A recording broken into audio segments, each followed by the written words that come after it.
자, 여러분들 이번 시간에는 이 대손해계에 대한 말씀을 좀 드릴게요. 책으로 보면 84페이지 부분입니다. 대손해계 한번 볼게요.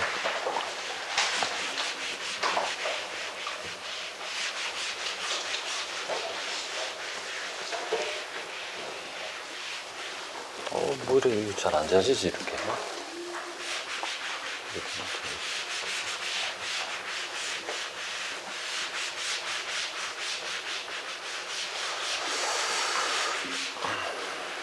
자, 대손해계 한번 보겠습니다. 대손해계가 뭐 어떤 의미인지 볼게요.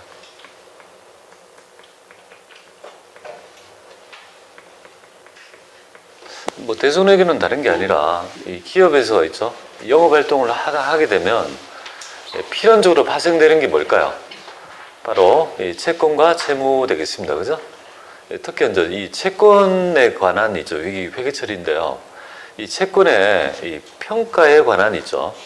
이 파트가 바로 대손해계인데, 만약에 이 채권이 발생했습니다. 그러면 그 채권을 만약에 못 받게 될 수도 있는 거죠. 그죠? 그럴 때 어떻게, 그죠? 회계 처리할 것인가에 대한 있죠. 그 파트가 규정되어 있는 부분이 바로 있죠. 대손해계 부분이다. 이렇게 보면 되겠습니다. 자, 대손이란 말이 있죠. 좀 낯설 수 있는데요. 좀 쉽게 얘기하면요. 뭐가 될까요? 먹튀가 됩니까? 먹튀. 그죠? 우리 회사에, 그죠? 이 채권을 먹고 튀었다 이 말이죠. 그래서 이제 대손이라는 용어는 뭐냐면 회수불능 채권을 얘기하는 겁니다. 대손 났다는 말은 회수할 수 없다. 회수불능 채권을 얘기하는 거다. 회수불능 채권. 근데 채권은 종류가 두 가지 있지 않습니까? 바로 있죠. 매출채권하고요. 바로 비매출채권, 비영업채권이라서 비영업채권. 이렇게 두 가지로 나눈다는 사실을 좀 알고 스타트를 해보면 좋겠네요. 네. 이 채권은 두 가지가 있죠, 그죠? 영업채권하고요, 비영업채권. 그래서 영업채권인 매출채권은 여러분이 알다시피 외상매출금과 받을 넣으면 되겠습니다, 그죠? 자, 이런 그 문제 제기 한번 드려볼게요.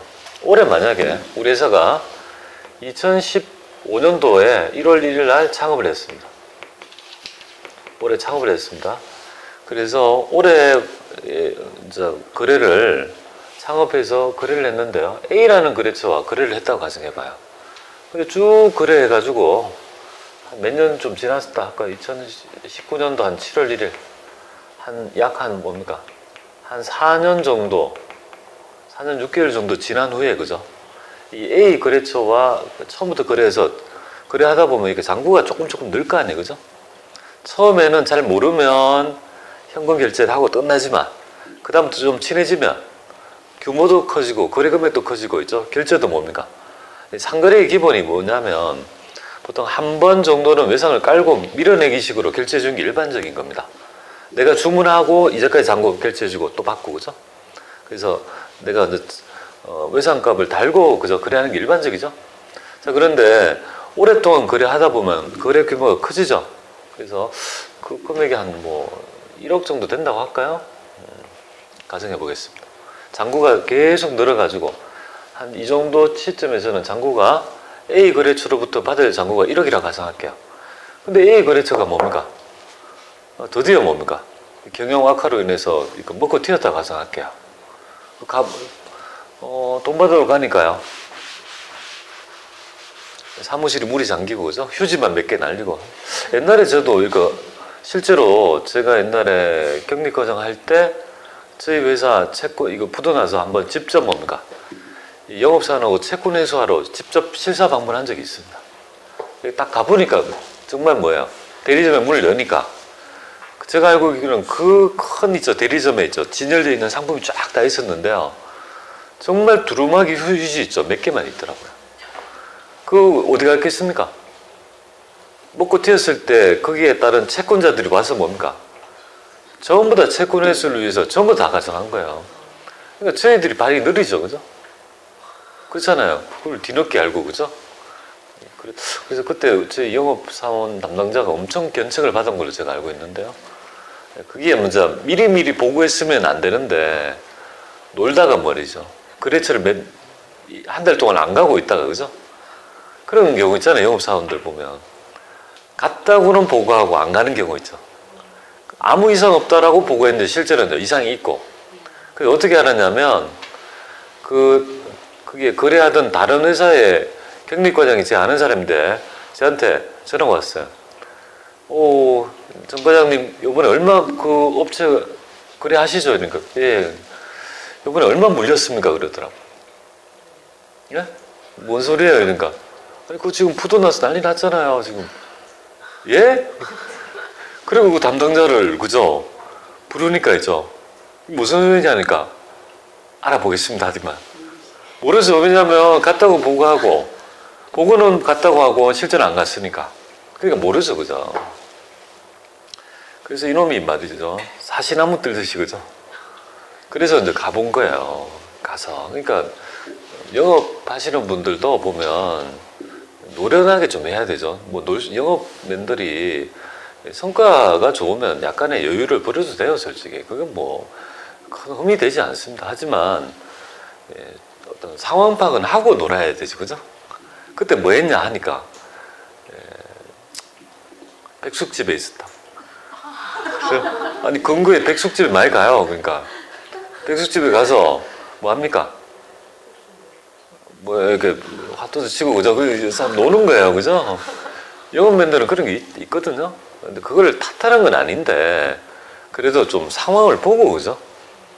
좀 그렇게 여유를 부려야 될 것 같습니다. 그래서 뭐 여기다 이렇게 했습니다. 자, 그때 우리 그죠? 이 회계 처리가 문제인 거예요. 지금 외상값이 1억이 있는 거잖아요. 외상 매출금에 나타나려면 어떤 행위가 일어났을까요? 수익을 벌써 뭡니까? 한 5년, 4년 동안에 뭡니까? 계속 수익 잡았는 거 아닙니까? 외상 매출금이 나타난다는 거는 어떤 거래에서 나타날 수 있습니까? 상품 매출, 제품 매출 말고는 외상 매출금 나타날 수 있습니까? 4년 반 동안에 계속 제품이나 상품 매출을 잡은 거 아니에요, 매출을. 그 외상값이 쭉 누적됐는데 이때 뭡니까? 7월 1일 날 드디어 한 방 터졌다 이거죠. 먹고 튀었다 가정하면 그때 우리가 회계 처리 한번 해볼게요. 자, 일단 외상 매출금 받을 수 있어요, 없어요? 받을 수 없다라고 판단되었다면요. 외상값 못 받으니까 제거해야 되죠. 1억. 못 받았으니까 제거해야 될 거 아니에요? 보내야 돼요. 여기 뭐 오냐 이거죠. 각 동액의 1억을 뭘 적을 거냐 이 말이잖아요. 그죠? 지금 현재 채권을 못 받게 되었죠. 그럼 이게 대손 났죠? 그러면 자산을 뭡니까? 제거해야 되죠. 자산이 감소되면 나타나는 흔적이 뭡니까? 바로 비용입니다. 자산이 감소되면 비용이 증가하죠. 그래서 대손상각비라는 개념을 사용할 수 있습니다. 대손상각비. 이거 판관비입니다. 비용이에요. 자, 이렇게 회계 처리를 만약에 하게 된다라면 어떻게 됩니까? 어떤 문제점이 있을까요? 이렇게 회계 처리하면 자, 이게 비용이죠, 그죠? 이 비용은 어떤 원칙에 따라 측정합니까? 손익계산서의 수익과 비용은 어떤 원칙? 그렇습니다. 그게 생각나야 되죠. 발생주의에서 측정된다고 했잖아요, 그죠? 과연 이 1억 원이 여기 있죠. 대손난 연도 2019년도에 발생한 비용입니까? 한번 그거 한번 생각해 보세요. 그렇게 없애볼 수 있습니까? 아니죠, 그죠? 지금 이 위험은 뭡니까? 4년 반, 약 5년에 걸쳐 누적된 위험인데 대손이 낮다는 이유로 이 2019년도에 뭡니까? 전액 다 비용 처리하면 이 2019년도에 합리적인 경영성과를 뽑아낼 수 있다 없다? 없죠. 이 비용은 누적해서 발생한 건데 한꺼번에 한 방에 다 그죠? 이렇게 회계 처리해버리면 이때 경영성과는 왜곡된 거죠, 그죠? 그러니까 발생주의에 부합되는 회계 처리가 아니죠. 그러니까 이렇게 안 한다는 거야. 이렇게 할 수 없다. 이런 모형에 합리적인 수익 비용이 될 수 없다는 그런 어떤 결과에 도달하게 됩니다. 이걸 약간 있죠. 다른 면도 한번 볼게요. 만약에 회사에 그죠? 회사에 입사해가지고 20년 일했어요. 근데 그 20년 일한 직원이 퇴사한대요. 그럼 퇴직금을 지급해야 되죠, 그죠? 그래서 퇴직금을 지급했다 가정할게요. 그럼 여기에 또 볼게요. 그러면 2019년도에 요걸 퇴직금이라 할게요, 퇴직금. 그럼 회사 입장에서는 현금이 퇴직금을 줘야 되니까 현금을 1억 주고 여기에 뭘 하냐 이거잖아요, 그죠? 그래서 이거 비용 계정 중에 퇴직급여라는 계정이 있습니다. 자, 그럼 이렇게 이게 비용이잖아요, 그죠? 이걸 이렇게 처리하면 과연 발생주의, 즉 2019년도에 발생한 비용이 맞냐는 것을 여러분이 한번 판단해 봐야 됩니다. 이 퇴직금은 20년 동안에 누적된 위험 아닙니까? 누적된 비용이잖아요. 단지 줬다는 이유로 올해 전부 다 표현하면 올해 경영성과를 올바르게 나타낼 수 있다 없다? 없잖아요. 이것도 뭔가 이렇게 하면 안 된다는 거잖아요. 지금 방금 이전에 얘기했던 그 지금 대손상각배와 똑같은 거 아니겠습니까? 그러니까 모형이 나타나는 거예요. 그러니까 어떤 회계학자들이 뭡니까? 그럼 이런 어떤 문제점이 있으니까 이런 것들을 합리적으로 나타낼 수 있는 뭔가 모형을 만들기 시작한 거예요. 그 모형이 바로 뭐냐면 이름하여 충당금 설정법이라는 걸 만들기 시작합니다. 충당금 설정법. 그래서 이런 합리적인 모형을 나타나기 위해서 충당금 설정법이라는 있죠. 이런 모형이 나타나는 겁니다. 그래서 여기에서 충당금 설정법.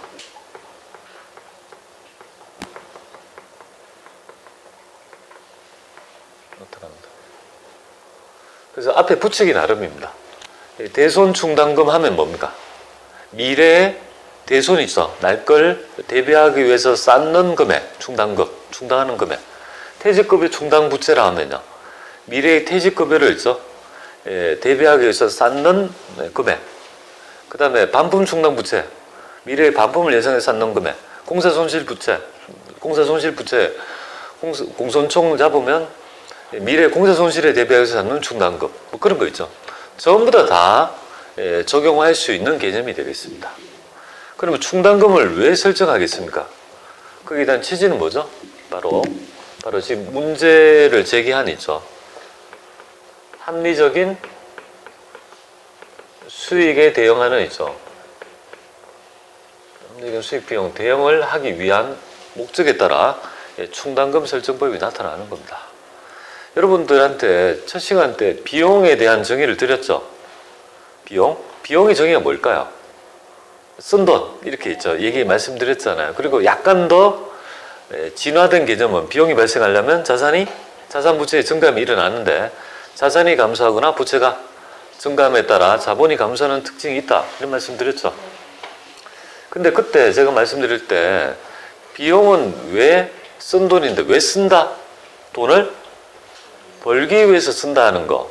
그 두 개를 대응해야지 합리적인 성과를 나타낼 수 있다 했죠. 그거 때문이에요. 지금 아까 1억이 나왔는데 여기 돈이 비용이 발생했다 하면 돈 썼잖아요. 그런데 이거에 대한 있죠. 이 비용에 관련 수익은 어디에 있습니까? 이 사람이 20년 동안 수익을 위해 20년 동안 일을 했기 때문에 수익을 20년 동안 냈을 거 아니에요. 수익은 20년 동안에 나뉘어져 있고 비용도 뭡니까? 20년 동안 나눠서 대응해야지 합리적인 거 아닙니까? 수익은 20년 동안 냈고 줬다는 이유로 마지막 연도에 있죠. 다 비용 처리하면 이게 안 맞죠, 그죠? 그래서 이제 이런 모형이 나타나는 거예요. 일단 문제의 제기와 그 솔루션이 뭐다? 바로 충당금 설정법이라는 걸 왜 나타나는지를 일단 이해하고요. 그러면 이런 것들을 어떻게 하는지에 대한 얘기부터 좀 드리면, 자, 2000X1년도 1월 1일 날 창업을 했다 가정할게요. 창업을 했다 가정하고, 요거 외상 매출금에 12월 31일 시점에 있죠. 이 잔액을 한번 보고요. 여기에 대손 추산액을 한번 설정하고 회계 처리까지 한번 해보도록 하겠습니다. 이걸 왜 하고 어떻게 하는지 한번 보겠습니다. 자, 2000X1년 1월 1일 날 창업했습니다. 그리고 1년이 지납니다. 10월 31일 기말에 있죠. 자, 1년 동안 장사를 했죠, 그죠? 그럼 장사를 하고 난 후에 있죠. 기말 시점에 외상값이 있을 거 아니에요, 그죠? 외상값. 그 외상값이 1,000만 원 있다고 가정할게요, 1,000만 원. 있는 거야. 이 1,000만 원 안에는 분명히 뭡니까? 이 먹고 튈 확률에 위험이 있는 거죠. 그쵸? 근데 모르잖아요. 우리 회사 입장에서는. 도대체 이 중에서 어떤 놈이 먹고 튈지를 알아야 몰라요. 모르죠? 근데 우리 회계 기준에서는요, 먹고 튀었을 때 전액 다 비용 처리하면 합리적인 수익 비용이 안 되니 미리 뭡니까? 이런 것들을 대비하기 위해서 충당금을 쌓는 이 회계 처리를 하도록 하는데요. 이 방법의 요체는 이겁니다. 잔액의 위험이 존재하죠. 이 잔액 중에서 최선의 추정치를 통해서 있죠. 대손추산액이라고 하는 말이 뭐냐면, 대손추산액은 대손날 위험을, 대손금액을 추정해서 계산한 금액을 대손추산액이랍니다. 그걸 합리적으로, 그죠? 예, 추정치라도 이걸 측정하도록 합니다. 그러니까 대손추산액은 말 그대로 직접 측정이 아니고 뭡니까? 추정치죠, 추정치. 추정한 금액입니다. 이게 맞을 수도 있고 안 맞을 수 있죠. 하지만 최선의 추정을 통해서 이렇게 함이, 아까 전에 있죠. 문제가 발생하는 있죠. 합리적 수익 비용이 안 되는 걸 해소할 수 있더라 이 말입니다. 그 본질을 한번 이해해 보여야 되는데요. 그럼 이거를 추산액을 뽑아낸 방법이 있을 거 아니에요, 그죠? 그 뽑는 방법이 세 가지가 있습니다. 그래서 소개 좀 드리면, 첫 번째, 개별 분석법이라는 게 있습니다. 이 개별 분석법은 딴 게 아니고요. 이 1,000만 원의 거래처가 있을 거 아니에요. 거래처를 펼칩니다. 그리고 개별적인 시정도를 조사해서 대손의 금액을 추정하는 방법. 정확한데 돈이 많이 듭니다. 잘 안 씁니다.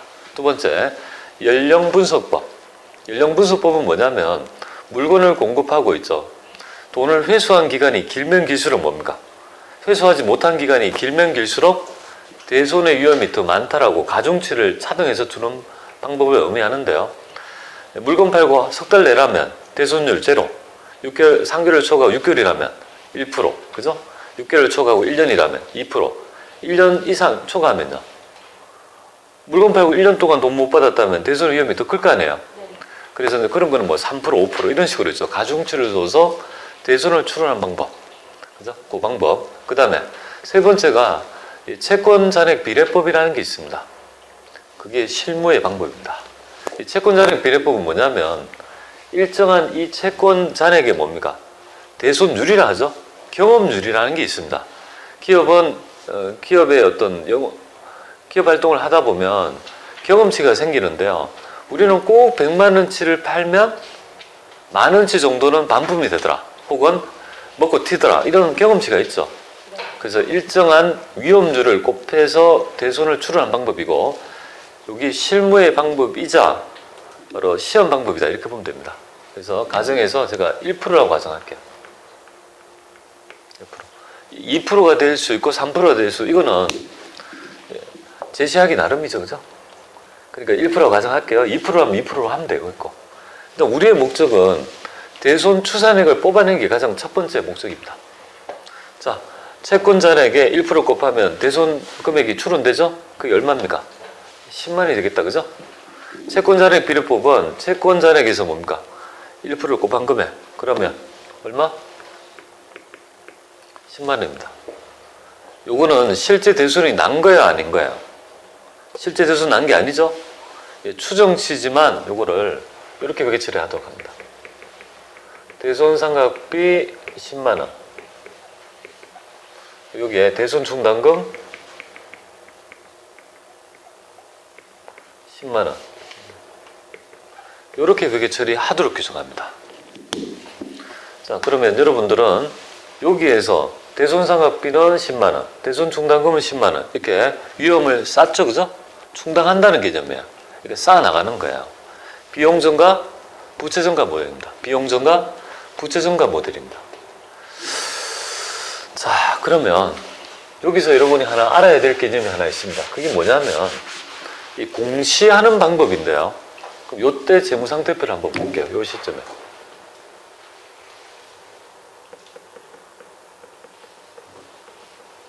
재무상태표 FP를 한번 보겠습니다. 그럼 지금 현재 여기 외상 매출금은 차변에 기록되겠죠, 그죠? 외상 매출금은 채권이니까 자산이니까 잔액이 차변에 기록되죠, 나중에. 여기 외상 매출금 1,000만 원 이렇게 되고요. 그 다음에 요거는 비용이니까 손익계산서를 갖고 요 놈은요. 이거는 부채 성격이라고 하는데요. 부채면 어디에 가겠습니까? 부채는 대변 이렇게 하겠죠? 대손 충당금. 여기 10만 원. 이렇게 갈 거 아니에요, 그죠? 요 잔액을 그대로 옮기면 재무상태표 이렇게 이제 표현이 될 거란 말이에요. 자, 그런데 요 표기 방법 있죠. 공시 방법에 있죠. 약간 의문을 들게 합니다. 어떤 의문이냐면, 아니, 이렇게 하면 얘하고 분명히 관련이 있잖아요. 이 10만 원의 정체는 뭡니까? 이 외상 매출금 1,000만 원 중에서 차지하는 위험의 평가 아닙니까? 대손의 위험을 평가한 금액이죠. 근데 얘하고 분명히 관련성이 굉장히 높죠. 그럼에도 불구하고 이걸 이렇게 따로 떨어뜨려 가지고 냅두면 일반적인 정보이용자 입장에서는 두 개의 관련성을 알 수 있다 없다? 잘 모르는 거예요. 신혼여행 어디 가세요? 나중에? 아, 그래요. 만약에 제주도 간다 하면, 그죠? 남녀가 이렇게 신혼부부에 쫙 많을 거 아니에요. 그런데 저 사람이 커플이라는 거 어떻게 알까요? 커플룩을 입잖아요, 그죠? 그러니까 저 사람 관련이 있구나, 이걸 알죠. 그렇잖아요. 그 똑같은 개념이죠. 얘하고 관련성이 있다는 것을 전혀 있죠. 이렇게 떨어뜨려 놓으면 딱 붙여놔야 되지. 신혼부부 딱 붙여놔야 될 거 아니에요. 떨어뜨려 놓으면 모르잖아요. 그래서 공시에 적극적인 액티브를 가합니다. 그래서 어떻게 하냐면 이놈을 이쪽으로 뭡니까? 이렇게 표시하지 말고 어떻게? 너 두 개는 커플이야.